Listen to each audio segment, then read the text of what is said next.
Hello everyone, welcome to my channel. I'm Kisan Kumar Sahu and today we are going to discuss about the China-Tibet conflict. More specifically, we are going to discuss how China annexed Tibet.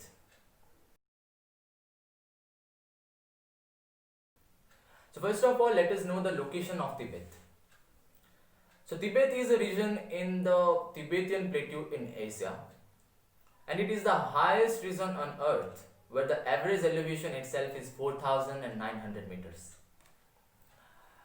If we go into the history of Tibet, then it was invaded and ruled by different foreign forces at different times in history. They include the Mongols, they include the Gurkhas of Nepal, some Chinese kingdom, and even the Britishers have some role in the Tibetan history. But if we go and look into the second chapter of history, then Tibet was an independent nation. The 12th Dalai Lama of Tibet, who is the religious and spiritual leader of the Tibetans, he released a proclamation in 1912 where it was clearly stated that from now on Tibet is an independent and sovereign nation. In fact, Tibet remained an independent nation for about 4 decades after 1912, when it had its own independent passport, its own currency, its own independent army, and even it had established diplomatic relationship with some of the countries, until China eyed on it in the 1950s. So how everything started? If you know Chinese history a bit, then you must be knowing that there was a long civil war that was going in China. And after this long civil war, China was took over by the Chinese Communist Party. And by then, the president of Chinese Communist Party was Mao Zedong. Mao Zedong in October 1, 1949 declared that from now on China would be known as the People's Republic of China. Since then itself, Mao Zedong has decided, he had thought that he would take over Tibet and he would fulfill the imperial dreams of China. Mao didn't care that by then Tibet had been an independent country for 4 decades. And in 1950, China declared openly that Tibet is its own sovereignty and that it would interfere in the Tibetan affairs both politically and militarily. China claimed that Tibet was under a Chinese kingdom for 700 years. So Tibet belongs to them. The Britishers ruled whole of the South Asia for centuries. That does not mean that the Indian subcontinent belongs to Britain, does it? No. Leave. After this statement by the Chinese Communist Party, there was a talk held between the Tibetan government and the Chinese Communist Party in India. But they didn't reach any consensus. After this, Beijing invited Tibet to China to hold a second round of talk. But the Tibetan government did not respond to it. And in response, China invaded Tibet and have deployed 35,000 troops into Tibet. The Dalai Lama referred this matter to United Nations, and even the United Nations General Assembly condemned Chinese efforts to invade Tibet.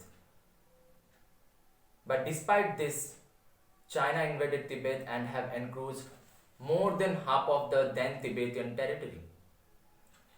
They started torturing people, they started interfering in each and every Tibetan affairs, and at last they forced the Tibetan government to sign a 17-point agreement. According to this agreement, the land and the territory of Tibet that was already took over by the Chinese troops would now be integrated into China, and the rest of the territory, which was still free, would be now known as the Tibetan Autonomous Region.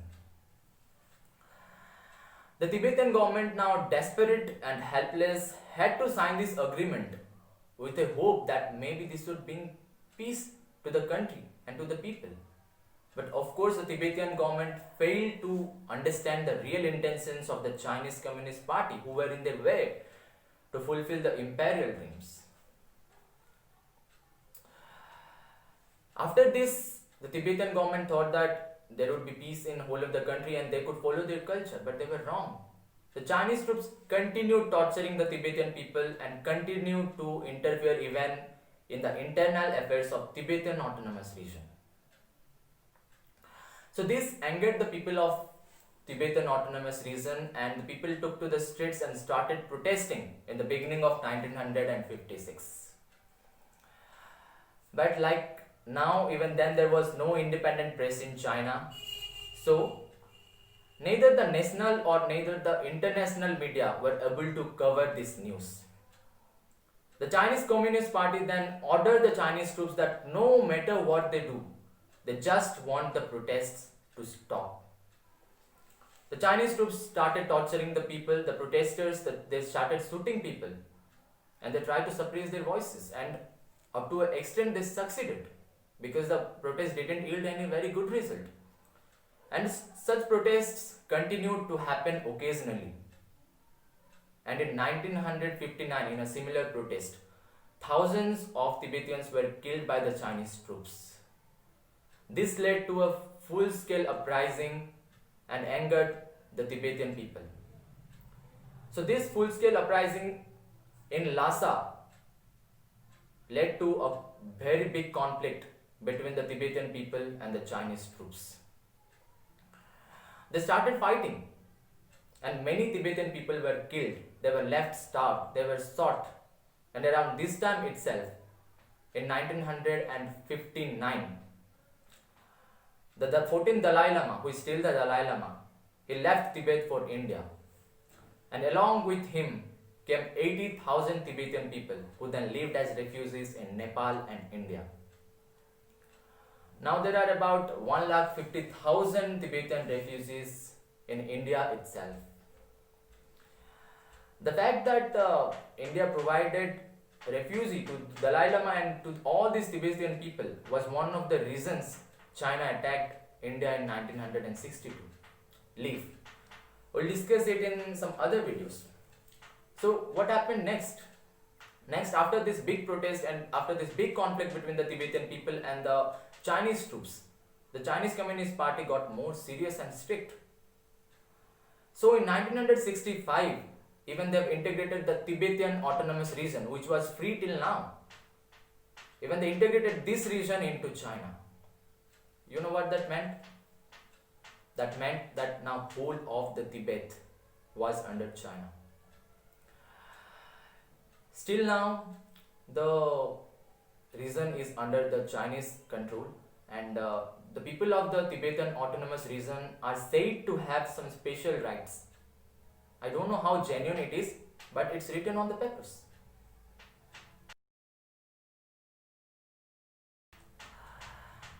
Then, after this, the Chinese government have launched Cultural Revolution.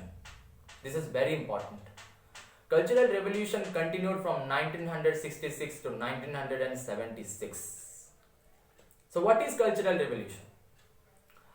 If I try to explain you in simple words, then Cultural Revolution was an initiative took by the Chinese Communist Party to eliminate the Tibetan culture from the Tibetan Autonomous Region and to Chinalize all of that region so that they can easily integrate this whole of this region into China. The main objective of Cultural Revolution was that the ideology of the Chinese Communist Party is above all others. This is the sole ideology and there should be nothing above it.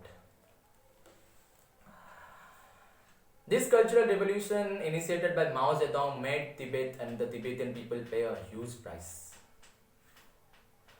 Monasteries and the cultural artifacts of the Tibetan people were destroyed and demolished. Data show that there were about 60,000 monasteries before this revolution, and after this revolution was completed, there were only 60 Tibetan monasteries left. Millions of people were killed, either leaving them starved or by shooting them. In whole of this period, this whole of the region were cut off from the outside world and foreign visitors were restricted from entering this Tibetan Autonomous Region. Data show that around 1 million people were killed during this time of Cultural Revolution. 1 million. 10 lakh people were killed By then, it was 1/6 of the then Tibetan population. This period of cultural revolution is regarded as one of the bloodiest chapters not just in Chinese but in the world history.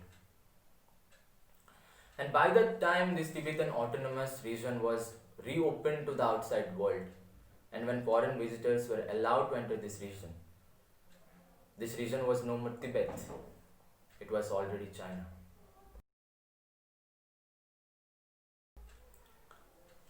So, what is the situation now?